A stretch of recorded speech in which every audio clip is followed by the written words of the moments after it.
saya Maria Teresa Yunika Lustiani. Saya berasal dari Keuskupan Agung Semarang di kota Yogyakarta. Pada kesempatan kali ini, saya akan membawakan sebuah renungan Lectio Divina yang diambil dari Lukas bab 4 ayat 38 sampai 44. Yesus yang menyembuhkan.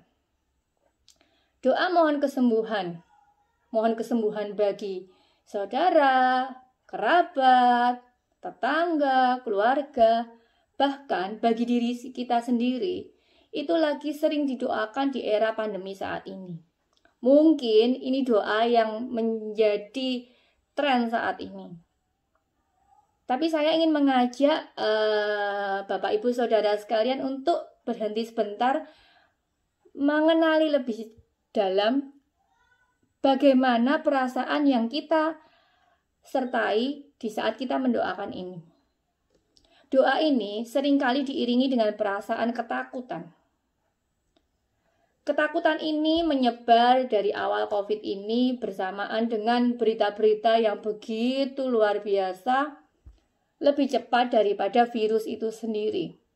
Padahal ketakutan ini membuat badan kita drop, imun kita menurun, dan kita lebih cemas dan lebih mudah terpapar virus COVID-19 itu sendiri.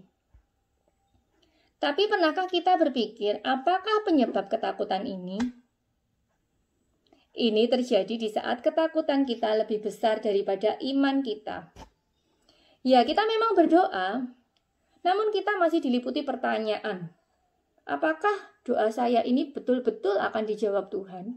Apakah saya betul-betul akan sembuh? Apakah orang yang saya doakan betul-betul akan sembuh? Dan perang batin terus berlanjut sedemikian menyiksa diri kita. Oleh karena dosa asal, manusia sering menolak mengakui Allah sebagai dasar hidupnya. Oleh karena itu dalam batinnya mengalami perpecahan dan hidupnya penuh perjuangan antara kebaikan dan kejahatan. Bahkan manusia mendapatkan dirinya tidak mampu memerangi kejahatan dalam dirinya hanya dengan kekuatannya sendiri. Sehingga manusia seakan-akan terbelenggu dengan rantai, akan tetapi datanglah Tuhan sendiri untuk membebaskan dan meneguhkan manusia dengan memperbaharui dirinya dari dalam dan melempar keluar penguasa dunia ini yang menahan manusia dalam perbudakan dosa. Dan dosa inilah yang menghalangi manusia mencapai kepenuhan. Dikutip dari Gaudium et Spes 13. Ketakutan kita kadang-kadang tidak kita bereskan. Padahal setitik ketakutan bila kita tidak kendalikan akan seperti bola salju yang terus berguling dan berguling membesar.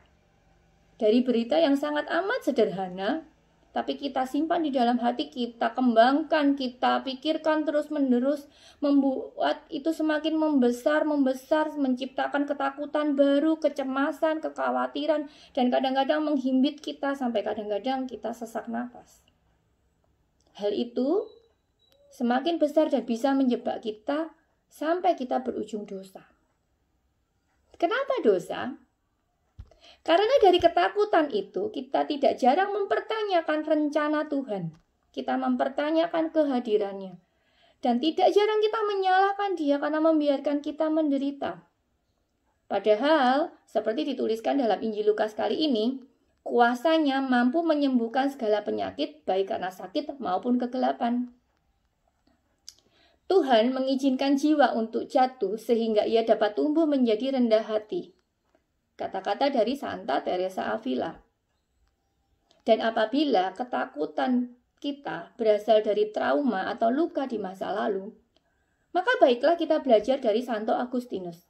Serahkanlah masa lalumu pada belas kasih Allah dan percayakanlah masa depanmu pada penyelenggaraannya, kemudian isilah saat ini dengan perbuatan kasih yang tulus. Belajar berpasrah dari segala keterbatasan kita di saat ini, melakukan semua hal kecil yang bisa kita usahakan dengan kasih yang tulus.